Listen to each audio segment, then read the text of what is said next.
கொஞ்சம் அங்கேயே நில்லுங்க ப்ளீஸ்.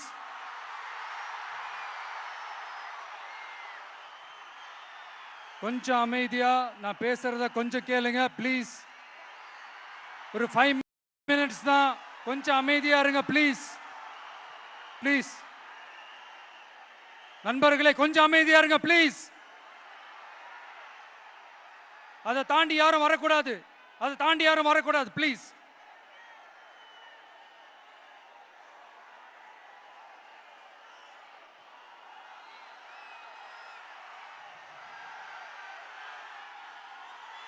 என் நெஞ்சில் குடியிருக்கும்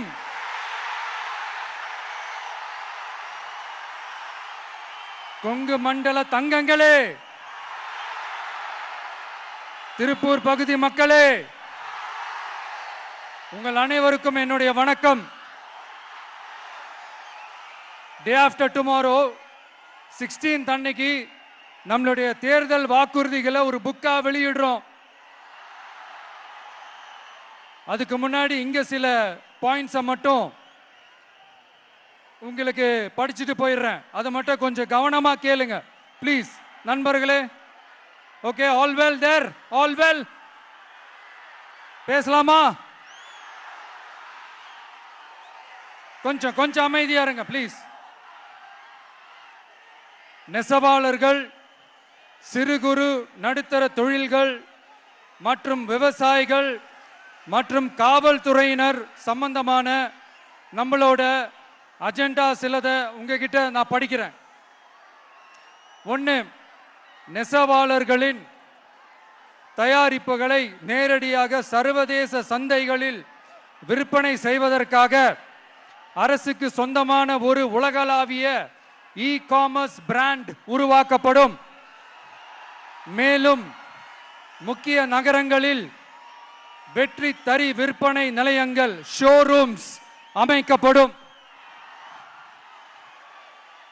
2வது, நிலையற்ற நூல் விலை மற்றும் மின்சார நெருக்கடி சுமையை பகிர்ந்து கொள்ள கைத்தறி மற்றும் விசைத்தறி வைத்திருக்கும் ஒவ்வொரு நெசவாளர் குடும்பத்திற்கும் ஆண்டுக்கு 30,000 ரூபாய் வங்கி மூலம் நேரடியாக நமது டிவிக்கு அரசு வழங்கும். 3வது, கைத்தறிகளுக்கான இலவச மின்சாரம் 500 யூனிட்டுகளாகவும் விசைத்தறிகளுக்கான இலவச மின்சாரம் 1500 யூனிட்டுகளாகவும் உயர்த்தப்படும். அடுத்தது, நெசவாளர்களின் உற்பத்தி செலவுகளை குறைப்பதற்காக அவர்கள் வழங்கும் நூல், சாயங்கள் மற்றும் ரசாயனங்களுக்கு நமது டிவிக்கு அரசால் 50% மானியம் வழங்கப்படும். அடுத்தது, நமது டிவிக்கு அரசில் அனைத்து நெசவாளர்களுக்கும் ரூபாய் 10 லட்சம் ஆயுள் காப்பீடு வழங்கப்படும். மேலும் நெசவாளர்களின் முதியோர் ஓய்வூதியம் மாதம் 3000 ரூபாயாக உயர்த்தப்படும். குறு சிறு மற்றும் நடுத்தர தொழில்களின் வளர்ச்சி, லட்சக்கணக்கான வேலை வாய்ப்புகளை உருவாக்குற துறையில ஒண்ணுதான் இந்த MSMEs. இந்தியாவிலேயே அதிகமான MSMEs இருக்கிற மாநிலங்கள்ல நம்ம தமிழ்நாடும் ஒண்ணு. ஆனா இப்படிப்பட்ட இந்த பெருமைக்கு இன்னும் மிக பெருமை சேர்த்தது யார் தெரியுமா? இந்தியாவிலே அதிகமான MSME நிறுவனங்கள் மூடப்பட்டதுல தமிழ்நாடு தான் 2வது மாநிலம். இந்த பெருமையை உண்டாக்குனது தான் திமுக ஆட்சியோட மிகப்பெரிய சாதனை. இப்போ இந்த குறு சிறு மற்றும் நடுத்தர தொழில்களோட வளர்ச்சிக்காக நம்ம டிவிக்கு அரசு என்னெல்லாம் செய்யும்னு கொஞ்சம் பார்க்கலாம். முதல்ல, நெருக்கடியில் உள்ள குறு சிறு மற்றும் நடுத்தர நிறுவனங்களுக்கு உதவுவதற்காக ரூபாய் 15,000 கோடி ஸ்டேட் கிரெடிட் கேரண்டி ஃபண்ட் உருவாக்கப்படும். இரண்டாவது, குறு சிறு மற்றும் நடுத்தர நிறுவனங்கள் மூடப்படுவதற்கான மிகப்பெரிய காரணங்களில் ஒன்று 400% மேல உயர்ந்துள்ள பீக் ஹவர்ஸ் மின் கட்டணம். இது குறிப்பாக ஜவுளி துறையில் உள்ள குறு சிறு மற்றும் நடுத்தர நிறுவனங்களை பாதித்துள்ளது. டிவிகே குறு சிறு மற்றும் நடுத்தர நிறுவனங்களுக்கான MSMEs இந்த பீக் ஹவர்ஸ் மின் கட்டணத்தை நமது டிவிகே அரசு நிறுத்தி வைக்கும். அடுத்தது விரிவான ஆய்வுக்கு பிறகே மின் கட்டணத்தை முறைப்படுத்தும். மேலும் குறு சிறு மற்றும் நடுத்தர நிறுவனங்கள் அடுத்து வரும் 5 ஆண்டுகளுக்கு 100% மின்சார வரி விலக்கை பெறும். அடுத்தது குறு சிறு மற்றும் நடுத்தர நிறுவனங்கள் உலகளவில் போட்டி போடுவதை உறுதி செய்வதற்காக அவற்றை நவீனமயமாக்க ஒரு யூனிட்டுக்கு ரூபாய் 50 லட்சம் வரை என்ற அளவில் 35% நேரடி மூலதன மானியத்தை நமது டிவிகே அரசு வழங்கும்.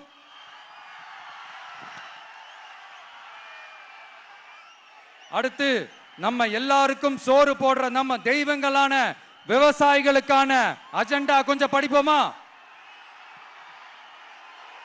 5 ஏக்கருக்கு குறைவான நிலமுள்ள விவசாயிகளுக்கு வேளாண் கூட்டுறவு சங்கங்களில் வாங்கிய பயிர்க்கடன் முழுமையாக தள்ளுபடி செய்யப்படும்.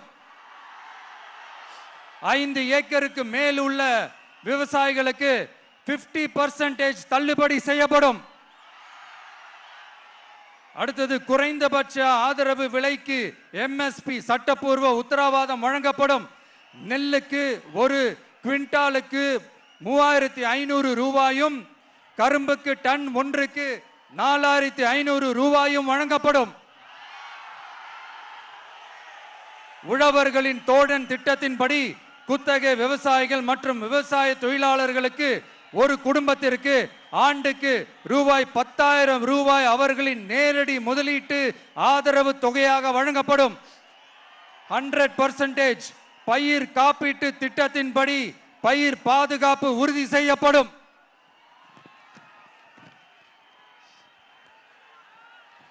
கடைசியாக நமது அரசு ஊழியர்கள் நலன்.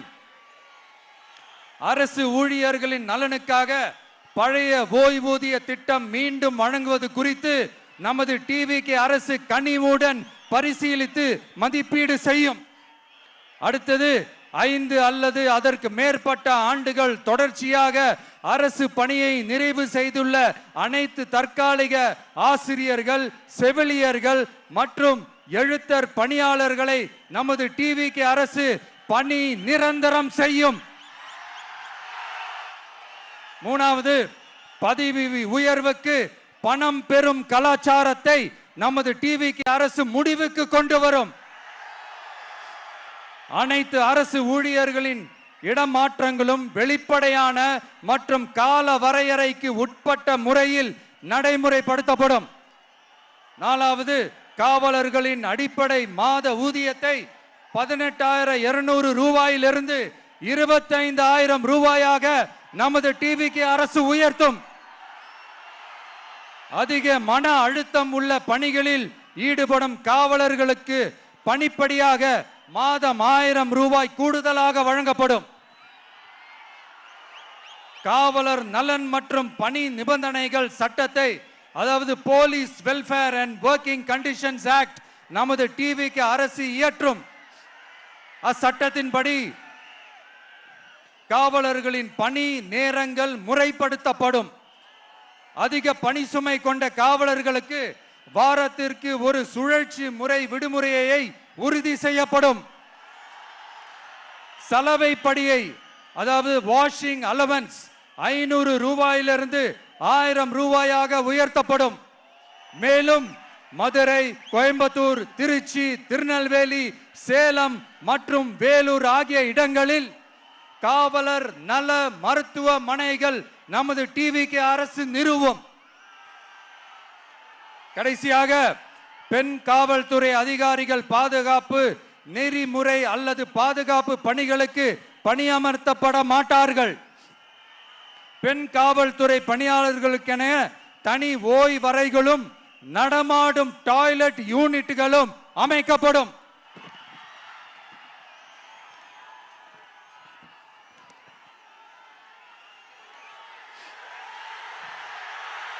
நீங்க எல்லாரும் இந்த விஜய 100% நம்பலாம். நான் உங்களுக்காக மட்டும்தான் வந்திருக்கிறேன். உங்களுக்காக நன்றி கடன் செலுத்துறதுக்காக மட்டும்தான் வந்திருக்கிறேன். பொய் வாக்குறுதிகள் கொடுத்து நான் உங்களை ஏமாத்த மாட்டேன்.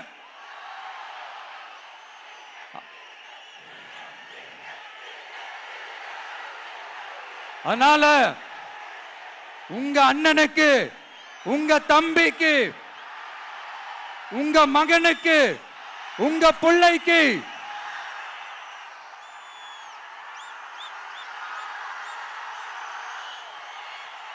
ஒரே ஒரு வாய்ப்பு கொடுங்க. தயவு செஞ்சு விசில் சின்னத்துக்கு ஓட்டு போடுங்க. இது ஒரு விசில் புரட்சி தேர்தலா இருக்கணும். கான்பிடென்டா இருங்க. நல்லதே நடக்கும். வெற்றி நிச்சயம், வெற்றி நிச்சயம், வெற்றி நிச்சயம்.